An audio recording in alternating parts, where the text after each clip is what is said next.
The system needs your financial ignorance. That's not a throwaway line. It's something that began to dawn on me after years of watching how things work, seeing who gets ahead and who seems to be perpetually stuck on a treadmill. It's this nagging feeling many of us have that the game isn't quite fair, that the deck is stacked. But what I started to realize is that it's not broken for most people. It's working exactly as it was designed to.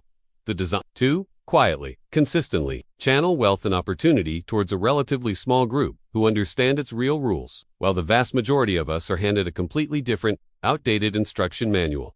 Think about this outdated manual. What does it tell us? Go to school, get good grades, find a stable job, work hard, save a little, maybe buy a house with a 30-year mortgage, and retire comfortably. Sounds familiar, right? It's the narrative we're fed from a young age. It's not necessarily bad advice in a vacuum, but it's critically incomplete. It's a manual for being a good cog in the machine, not for understanding the machine itself. This manual emphasizes consumption, safe, slow growth, and reliance on employers and established institutions. It rarely, if ever, delves into how wealth is actually created and multiplied at significant scale, or how the tax system can be legally navigated to your advantage, rather than just being a passive contributor. Now, why would such an outdated manual exist and be so pervasive? At first I thought it was just an accident of history, old advice that hadn't caught up. But the more I looked, the more it seemed intentional, or at least a highly convenient byproduct of the system's incentives. A system that benefits a minority needs a large, predictable, and relatively compliant workforce. It needs people who will reliably fill jobs,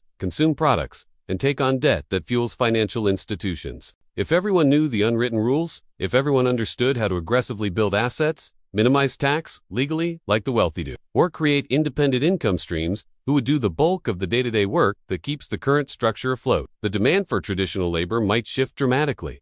The consumption patterns might change. The entire financial landscape could be So, this outdated manual isn't a bug, it's a feature. It ensures a steady supply of players for the roles the system requires. This brings me to a crucial point: how this manual is distributed. And a big part of that, believe it or not, is through our conventional education system and even a lot of mainstream financial education. Think about what school primarily prepares you for. It's largely about conformity, following instructions, meeting deadlines set by others, and acquiring skills to be employable. Financial literacy, when it's taught, often reinforces the outdated manual.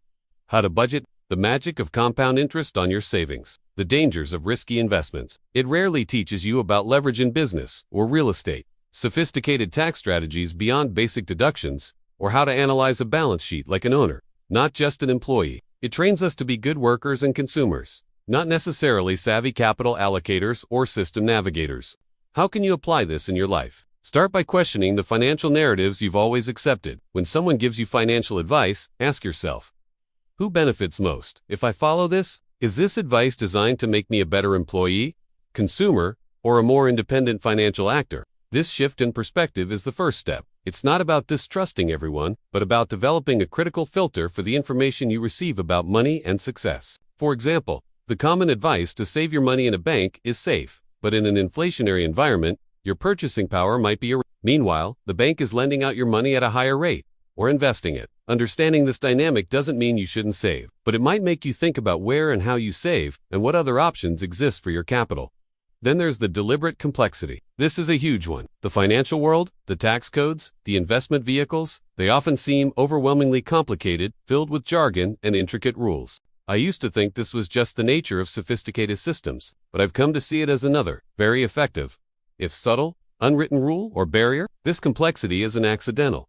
It acts as a gatekeeper. It discourages the average person from even trying to understand. Who has the time or resources to become an expert in tax law or derivatives trading when they're working 40+ hours a week just to follow the outdated manual? This complexity creates a reliance on experts who themselves operate within and benefit from the existing system, and it keeps the real mechanisms opaque to the majority. It means that those who do have the resources to hire specialized accountants and lawyers, or who have been educated within circles where this knowledge is more accessible, can navigate these complex systems to their significant advantage. For everyone else, it's just a confusing, intimidating fog. Think about filing taxes. For most people, it's a chore, something to get through, maybe with some software or a local accountant who helps them find standard deductions. For the very wealthy and corporations, tax planning is a proactive, strategic endeavor, looking for every legal loophole, every incentive, every way to structure income and assets to minimize tax liability. The tax code, in its complexity, offers these opportunities,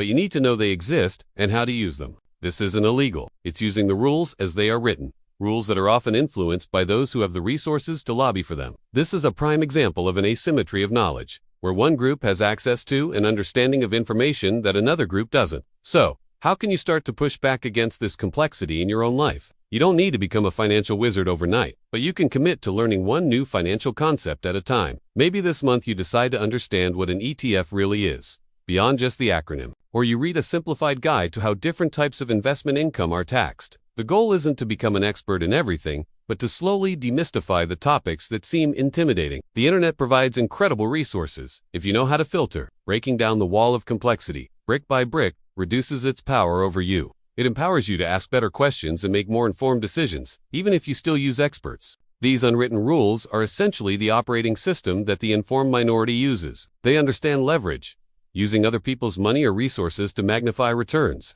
They prioritize asset creation, building or acquiring things that generate income or appreciate in value, rather than just trading their time for money. They are masters of understanding and legally minimizing their tax burdens. They understand that information, and access to it, is a form of power. It's not about some grand conspiracy with people meeting in smoky rooms. It's more about the emergent properties of a system where incentives and knowledge are unequally distributed. Those who understand how value is truly created and captured, how capital flows, and how regulations can be navigated, will consistently outperform those who are simply following the work hard, save money script. The core issue, then, is this asymmetry of knowledge, deliberately or incidentally maintained. The system, as it's currently designed, relies on a large portion of the population not understanding these deeper mechanics. It needs your financial ignorance, or at least your financial passivity, to function smoothly in its current form, continuing to channel wealth in the directions it has been.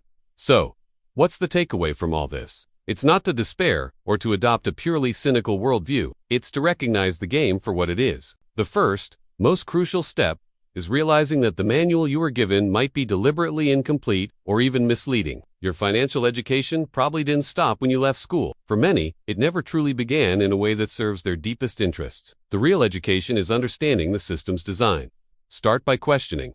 Start by learning. Seek out information that isn't part of the mainstream narrative. It's about actively seeking out the real manual, piece by piece, and then deciding how you want to play. Because the system does need your financial ignorance, which means your financial knowledge is your most powerful tool for change in your own life. Okay, so how do we start applying this understanding in our daily lives? In simple ways. It's about small, consistent shifts in awareness and action. First, cultivate a habit of critical questioning. When you hear financial advice or see an ad for a financial product, pause. Ask yourself, who really benefits most from this? This simple question can reframe how you see opportunities. Next, dedicate just 10 to 15 minutes a day, or even a few times a week, to learn one new financial term or concept.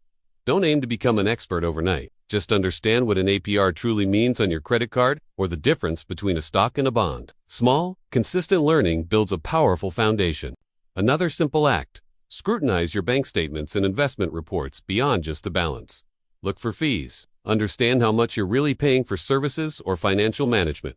Those small percentages add up significantly over time. Start thinking about every dollar you have not just as something to spend or save, but as a potential worker. How can you put that dollar to work to create more value or income, even on a tiny scale? This could be as simple as exploring high-yield savings accounts initially, then learning about low-cost index funds. The mindset shift from pure consumer saver to micro-investor is key. When you consume financial news, try to read between the lines. What's the underlying narrative being pushed? Whose interests does it serve?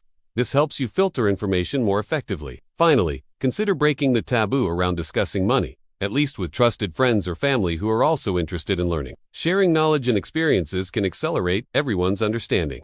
These aren't magic bullets, but consistent small actions like these begin to chip away at the outdated manual and help you start writing your own. It's about reclaiming your financial agency, one step at a time. Thank you for joining me on this exploration. I truly hope it's given you some food for thought. And before you go, I invite you to check out the description below. There might be something there that could help you further.